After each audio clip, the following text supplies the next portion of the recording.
Hoy es miércoles 2 de julio del año 2008, siendo las 4:28 de la tarde. Nos encontramos en el Distrito Nacional, en el Ensanche Naco, en la residencia del señor Héctor Aristi, con el cual estaremos conversando sobre su vida, sus vivencias. Héctor Aristi, un protagonista directo de hechos históricos contemporáneos en la República Dominicana.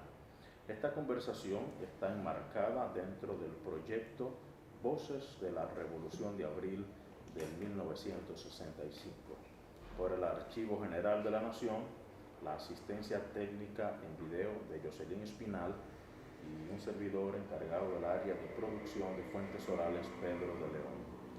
Buenas tardes, señor, y gracias por recibirnos en su hogar. Gracias, a su orden. Para que conste en grabación, por favor, repita su nombre completo. Héctor Aristi Pereira. Pereira. El lugar de nacimiento y la fecha. Yo nací en un campo de Azua que se llama Las Yayas, el 1 de noviembre de 1930. 1930. ¿Sus padres? Porfirio Aristi y Laura Pereira. ¿Cuántos hermanos, señora Aristi? 9. ¿Usted más pequeño? No, yo soy como el número 5. Okay. Para conocer un poco la vida del señor Héctor Aristi, por favor, ¿qué recuerda de su infancia? Bueno, mi infancia fue como la de todo muchacho en un campo y además, como mi padre era antitrujillista, nunca fuimos a una fiesta de Trujillo o participación política de Trujillo. Es decir, que públicamente su padre no era... Siempre fue antitrujillista. ¿Y cómo lidiaron ustedes, la familia, con eso? Bueno, como no participábamos en política, más o menos todo correcto. No tuvieron problemas. Yo tuve problemas muy jovencito. Sí. En el año 51 yo tuve un incidente con la policía y fue bastante fuerte. ¿Qué pasó? Bueno, los policías trataron de atropellar a un amigo mío y nosotros empezamos a pelear con ellos. Los desarmamos y caímos presos y fuimos presos a San Juan de la Maguana. Eso influyó a que yo tuviera que salir del país en el año 52. Una experiencia fea en la época Sí. con militares, con policías. Sí, sí, sí. ¿Y se le pasó juicio o cómo? Hubo un juicio en la provincia de Azua, pero de ahí salimos y mi padre consiguió sacarme del país. ¿Hacia dónde? Yo salí hacia los Estados Unidos primero y de ahí viajé a otro país. Y de su experiencia, diríamos como exiliado ya, siendo apenas ¿qué edad tenía usted cuando ocurrió eso? Yo tenía 21 años más o menos. ¿Cómo fue su experiencia fuera del país? Bueno, mi experiencia era la de todo exiliado político. Sobre la época de Trujillo, aparte ya de esas anécdotas que nos contó, el ambiente en el lugar donde usted nació en Azua, con relación a las autoridades, el CIN, ese sistema de control, ¿qué usted recuerda? Bueno, yo no recuerdo mucho porque mi padre personalmente era un hombre muy respetado. ¿Te entiendes? Entonces, como no nos metíamos en política tampoco, Okay. manteníamos con discreción. Ya. Del 52, ¿hasta cuándo usted estuvo en el Chile? Hasta que mataron a Trujillo. Yo regresé después de la muerte de...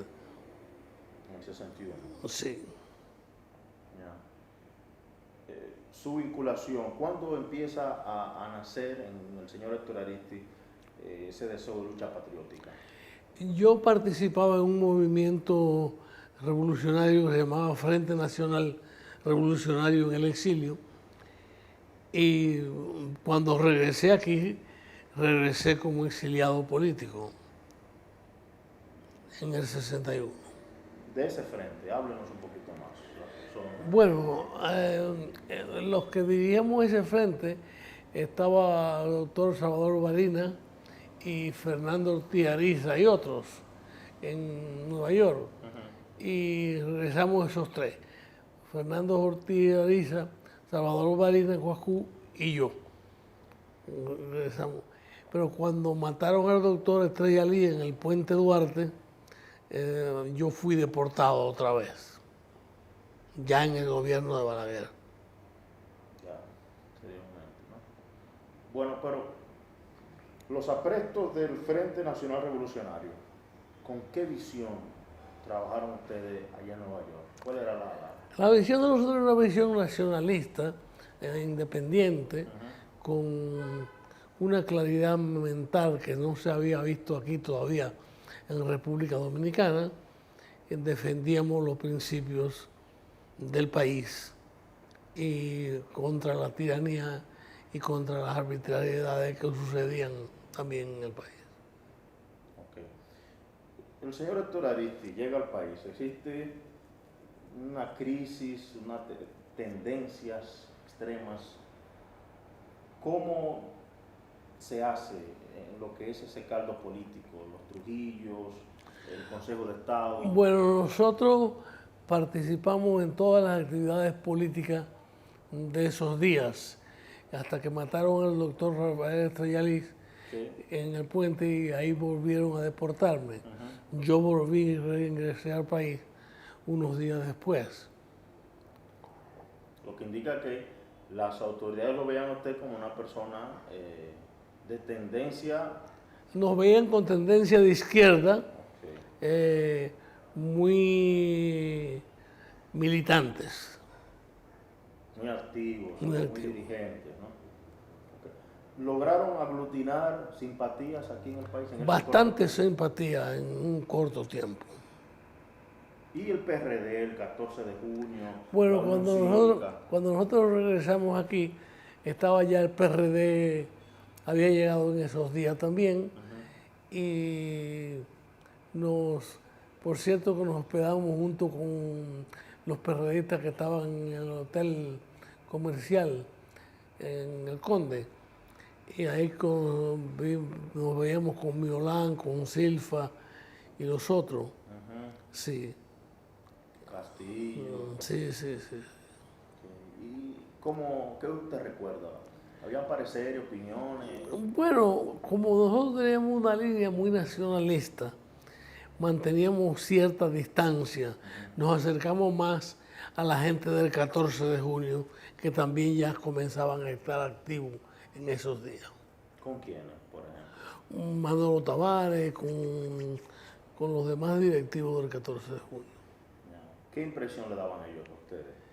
Bueno, a nosotros nos llamaba mucho la atención la personalidad de Manolo Tavares, que era un hombre simpático, era un hombre muy atractivo y muy conversador sobre las ideas modernas que habían en el mundo.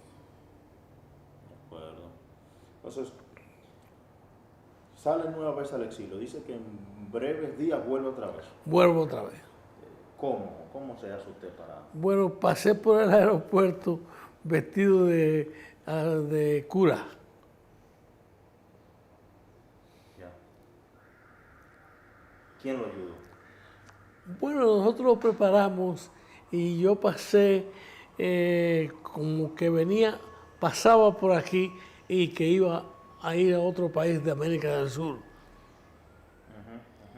Pero fue para quedarme. Ya.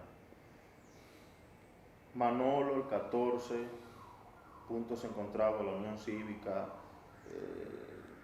muñequito de papel, todas esas cosas. ¿Usted recuerda esas tendencias, no?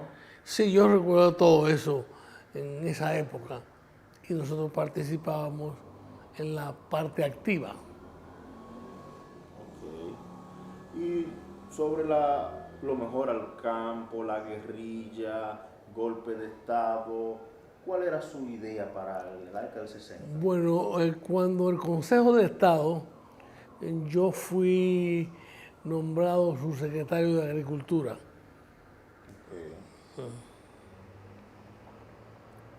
Subsecretario de Agricultura. Sí, ¿Y su experiencia? por la actividad que teníamos en el país de tipo político. Nos acercamos mucho a los héroes del 30 de mayo que ya habían aparecido en el Consejo de Estado. Mantuvimos una amistad muy cercana ¿Se refiere a Luis Damián Matió? a Luis Damián Matió y a Antonio Inverga, los dos.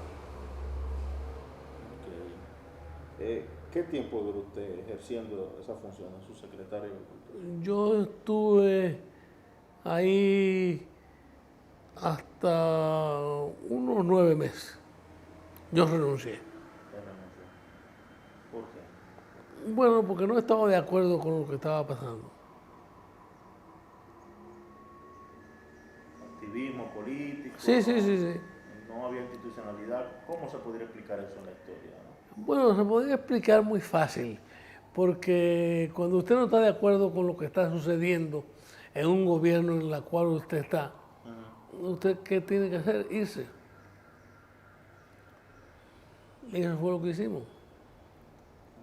Eso me permitió recorrer el país, caminar, ver, hacer nuevas amistades en el país. Así que volvimos a ver a Camaño, que lo conocíamos desde muchacho. Conocía a Camaño. Sí. Okay. Señores, y para profundizar un poquito esa parte, ¿por qué poco le sabe del Consejo de Estado? Muy poco. Usted que lo vivió, el ambiente, ¿se le dio continuidad de Estado? ¿Se sintió que había un cambio, un deseo de cambio? Lo más importante del Consejo de Estado fue que preparó las elecciones que ganó el profesor Bosch en el 63. Un aporte. Sí, eso fue un aporte sólido a que se quería ir hacia la democracia. Y desde la subsecretaría de Agricultura, usted tuvo la oportunidad, me decía, de conocer Sí, conocer el país, viajar, conversar con la gente. Sí. Por favor, háblanos de la amistad suya y señor Camaño Grullón. No Camaño Grullón. Camaño, Francisco Alberto Camaño de Ñón. Perdón. Cuando yo regresé al país, Camaño estaba ya primero todavía era coronel del ejército y después pasó a la policía. Sí.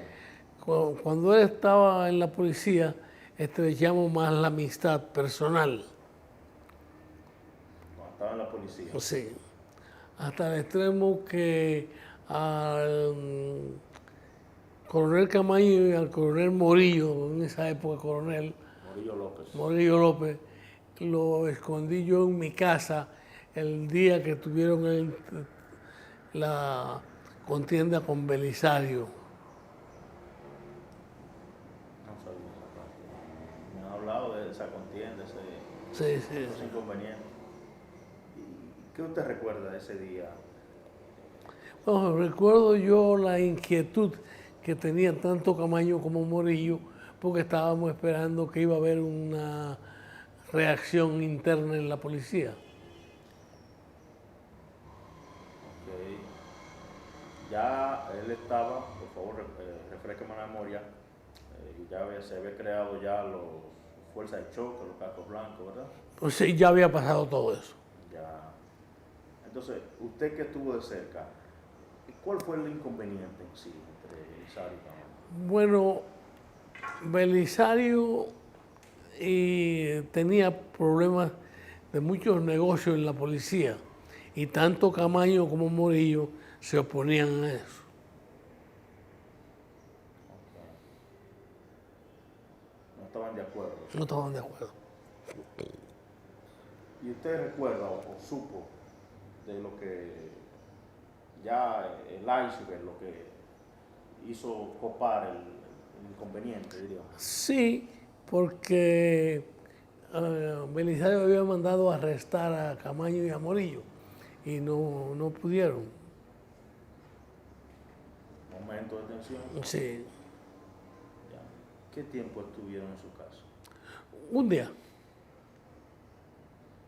¿Se sintió temor de la situación, de que se podría crear? Bueno, yo recuerdo que yo me fui al campamento que está en la Lincoln con Independencia, donde estaba Antonio Inver, que mantenía una amistad con nosotros también, a ver lo que sucedía. Y ahí fue que nos sucedió que destituyeron a Belisario, te recordarás.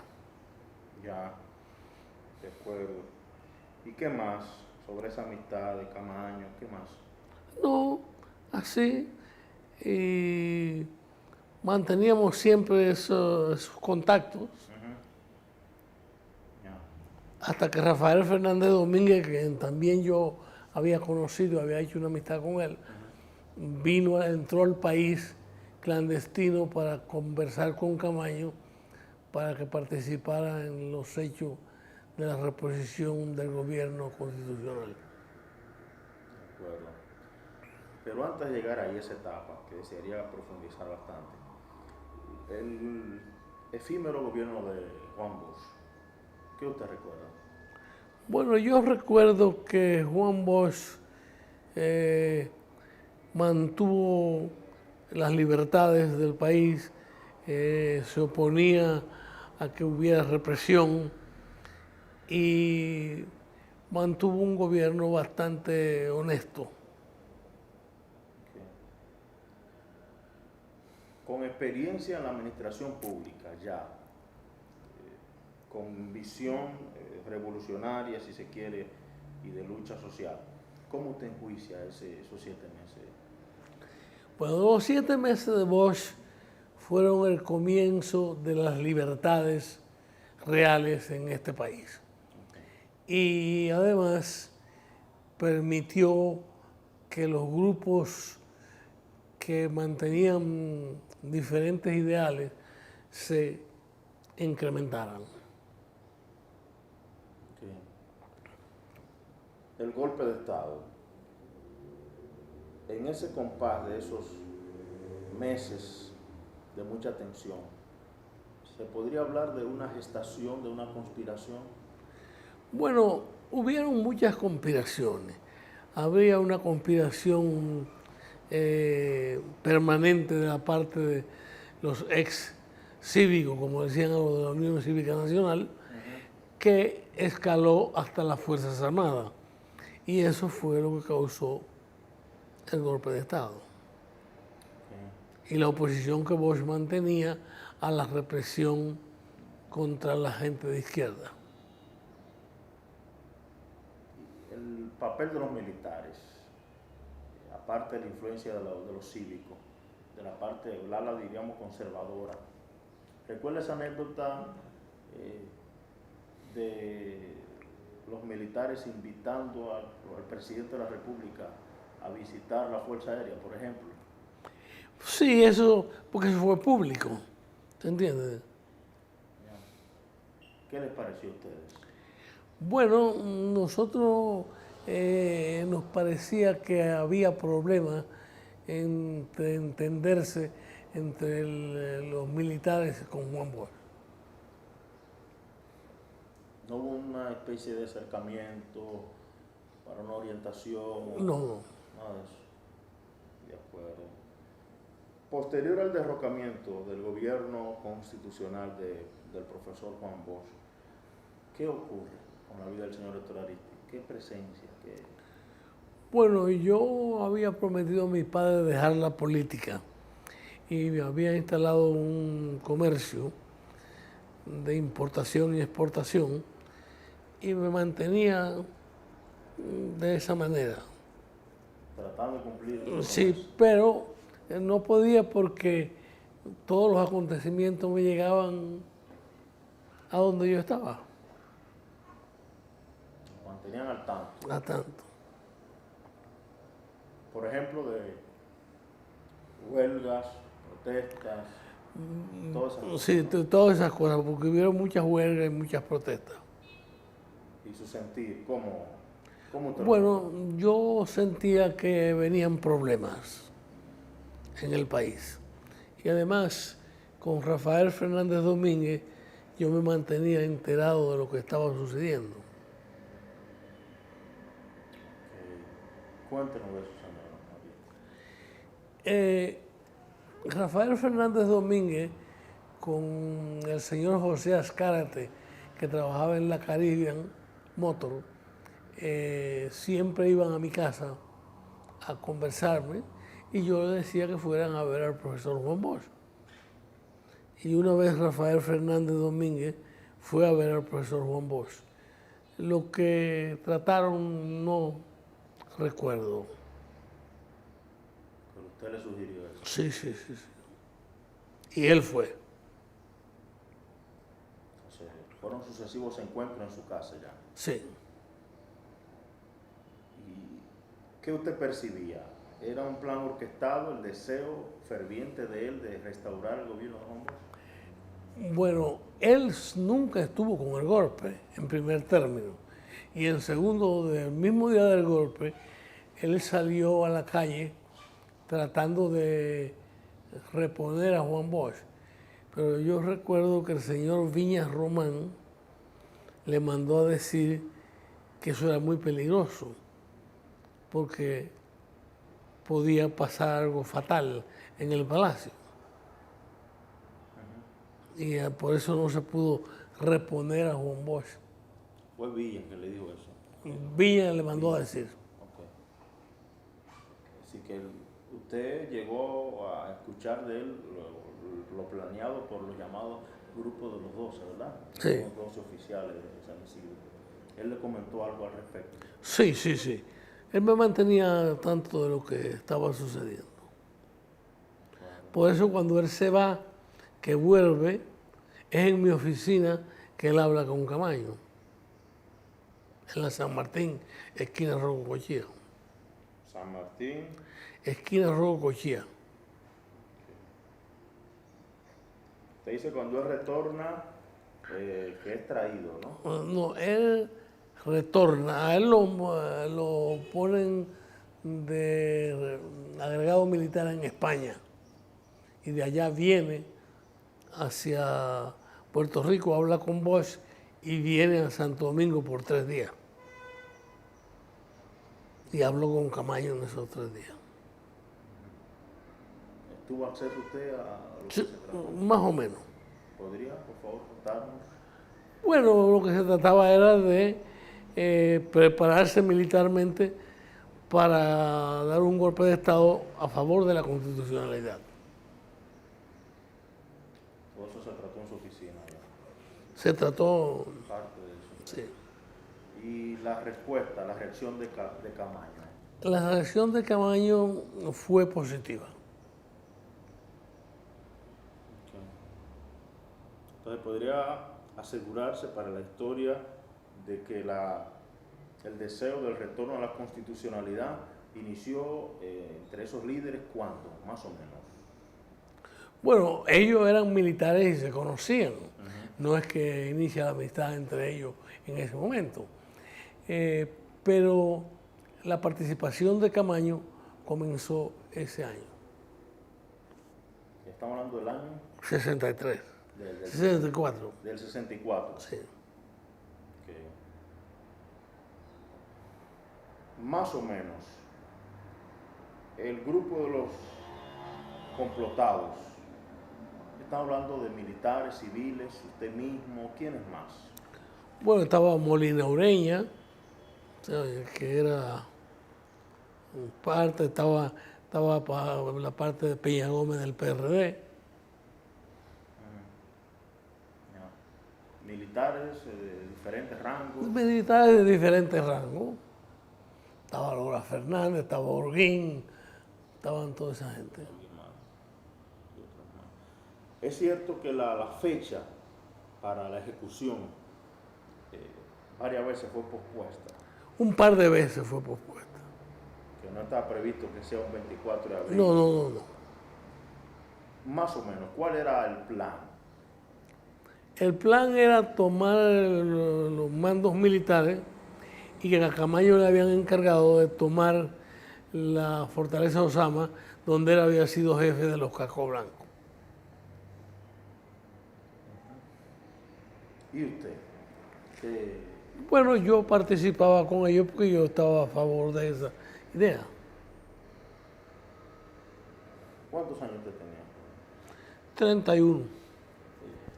¿Ya tenía familia? No, todavía. La familia suya, ¿qué pensaba de eso? Bueno, mi familia no se inmiscuye en la cuestión política. Tenía esa facilidad de Sí. ser independiente. Para los jóvenes que no conocen esa situación, solamente conocen de lo que fue el 24 de abril de 1965. En esos días previos, ¿cómo era el ambiente en la República Dominicana? El ambiente era muy tenso porque todas las organizaciones se habían volteado contra el triunvirato. Todas las organizaciones obreras, incluyendo las organizaciones comerciales. Y ahí entonces lo que uno ve en la prensa de la época, las huelgas. Sí. la- Bueno, en ese tenor, aprovecho preguntarle, señora Ari, ¿hasta qué punto la sociedad percibía o juzgaba o cuestionaba lo que era el uso de la cosa pública, ¿no? De la administración, de los llamados Austin, que eran... Bueno, eso era una crítica permanente y pública Ajá. de los grupos económicos contra el gobierno, los grupos obreros, todo. Fue un gobierno que se convirtió en antipopular. De acuerdo. Estando usted cerca y al tanto de esas reuniones, Fernando Domínguez, Camaño y otros más, ¿qué acuerdo, qué encuentros hubo entre el grupo de los militares y los grupos políticos, por ejemplo, el PRD o el 14 de junio? ¿Hubo acercamiento?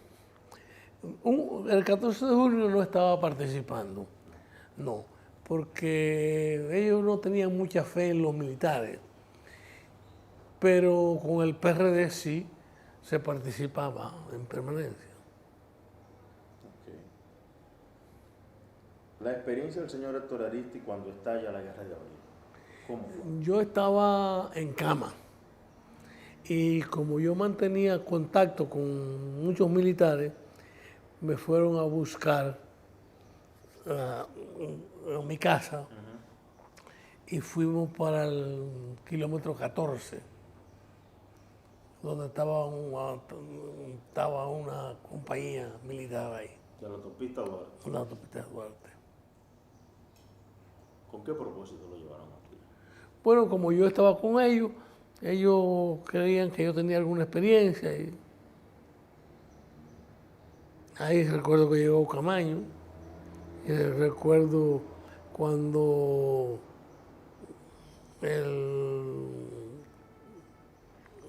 coronel que estaba encargado le ordenó a Camaño ir a tomar el palacio, que todavía estaba Don Henry en el palacio, a Camaño y a Mauricio Fernández,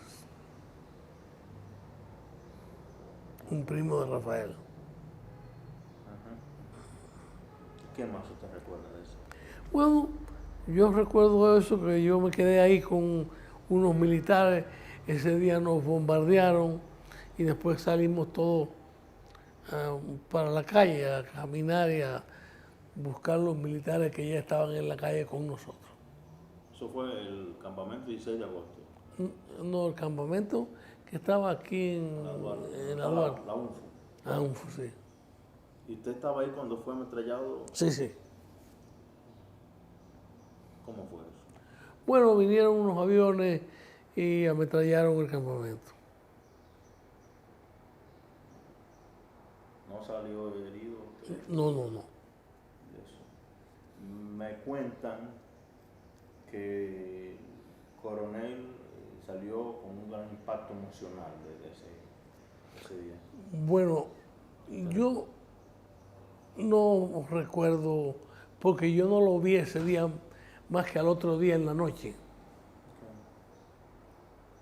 Al otro día, diríamos el 25 de abril. Sí, en la noche que yo volví a verlo. ¿Y cómo lo encontró? Lo encontré muy dispuesto a seguir la lucha.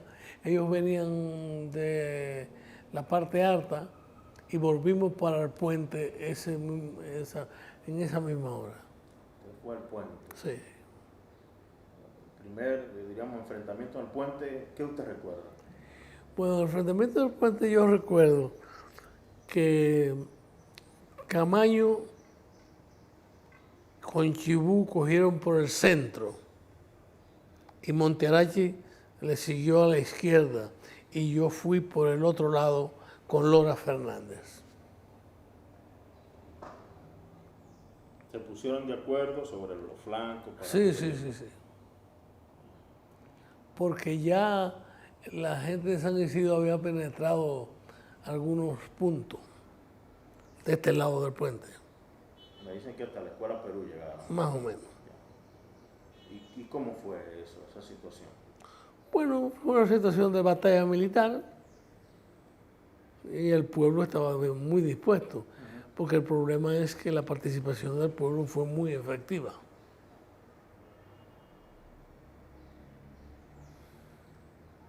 Nos dicen que hubo, diríamos, abandono de algunas filas, de algunos militares que se retiraron desde ese punto, ¿no? Algunos sí, pero yo no recuerdo los nombres. Pero ¿y ese pueblo entonces? Háblanos del pueblo. ¿Qué usted recuerda de ese pueblo? Bueno, yo recuerdo que el pueblo estaba verdaderamente enardecido y tratando de que triunfara el movimiento revolucionario. La imagen así que usted Sí. jóvenes, adultos. Jóvenes, adultos, mujeres. Hay un dato narrado en algunos textos, algunos libros de biografía de los que estuvieron ahí, que dicen que después de ese primer encuentro, la mayoría de gente no creyó que los constitucionalistas salieron triunfantes. ¿Tuvo usted esa experiencia? No, porque después de la batalla del puente se veían los constitucionalistas como triunfantes. Digo, nosotros lo veíamos así. De acuerdo. Hay imágenes de algunas tomas en movimiento donde usted se ve muy activo asesorando al coronel de Abril. ¿Recuerda usted esas experiencias? Cuando, por ejemplo, en una entrevista de los franceses dando... Bueno, el problema es que yo tenía más experiencia que él. Y algunas cosas en medio de las conferencias teníamos que consultarlas. ¿Qué usted le decía? Bueno, si yo estaba de acuerdo o no con lo que él estaba planteando. En tal situación, el coronel Camaño se dejaba asesorar de usted. ¿Usted lo interpreta así? Más o menos. ¿Tuvieron diferencias de ideas? No. En su experiencia, ¿cuál fue la situación, diríamos, un poco difícil ante la realidad política, militar, intervención yanqui? Bueno, la realidad política era cuando las negociaciones, que no todos estábamos de acuerdo con lo que se nos proponía. Y ahí, pero Camaño y yo casi siempre estábamos de acuerdo en lo que sea. ¿Algún punto que usted quiera destacar ahora? No exactamente. Pero se llegó a discutir ¿a qué nivel? ¿Entre quiénes, por ejemplo? Bueno, se discutía entre toda la mesa que estaba Antonio Guzmán, Yotin Curi, Salvador Blanco, Aníbal Campaña. Esas personas que usted mencionó, ¿qué puesto ocuparon? Bueno, Aníbal Campaña había sido senador y Yotin Curi, en la guerra nosotros nombramos ministro de Relaciones Exteriores y, en esa, y estaban en la mesa de negociación en esa. Todos los que estaban ahí estaban asignados o algunas personas quiso tomar un papel en la última instancia en las negociaciones. No, todo más o menos después que se terminaban las reuniones con la comisión de la OEA y Bunker, entonces nos reuníamos y seguíamos conversando. Okay. En su experiencia, señor Aristi, la influencia de Estados Unidos, ¿cómo usted manejó eso, no? Bueno, eso se manejó a través de la comisión negociadora y manteníamos toda una discusión al respecto.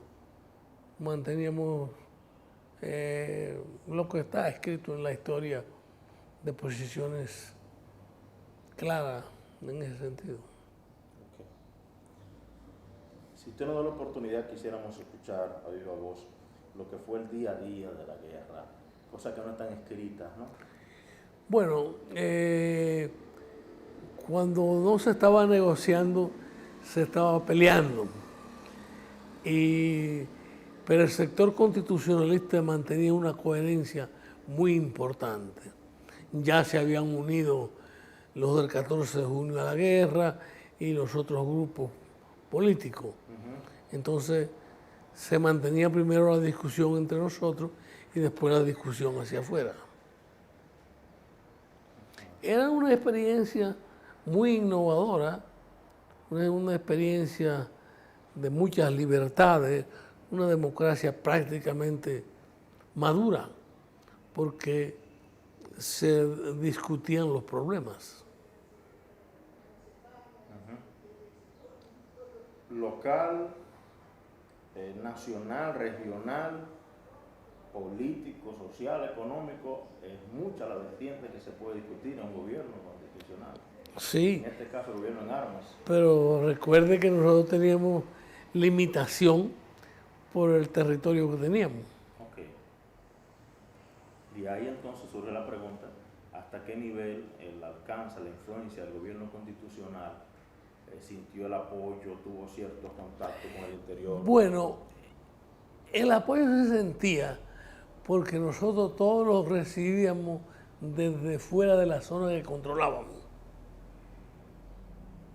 Recibíamos ayuda financiera y comida. Okay. Cierto. En ese mismo tenor, señor Edith, siguiendo con lo que es el día a día, el asunto de las normas, las reglas, ciertas prohibiciones, ciertas conductas, ¿cómo ustedes manejaron la situación? Bueno, como usted recordará, la revolución estaba dividida en comandos. Y entonces cada comando se administraba desde el gobierno. Todos obedecían a la guía fundamental del presidente Camaño. Okay. Para no usar de su tiempo, si usted me lo permite, podríamos cerrar esta sesión. Sí. Y en un próximo encuentro, si Sí. usted no lo sé, podemos continuar, ¿le parece? Sí, yo creo que sí que sería mejor así. ¿Cómo no?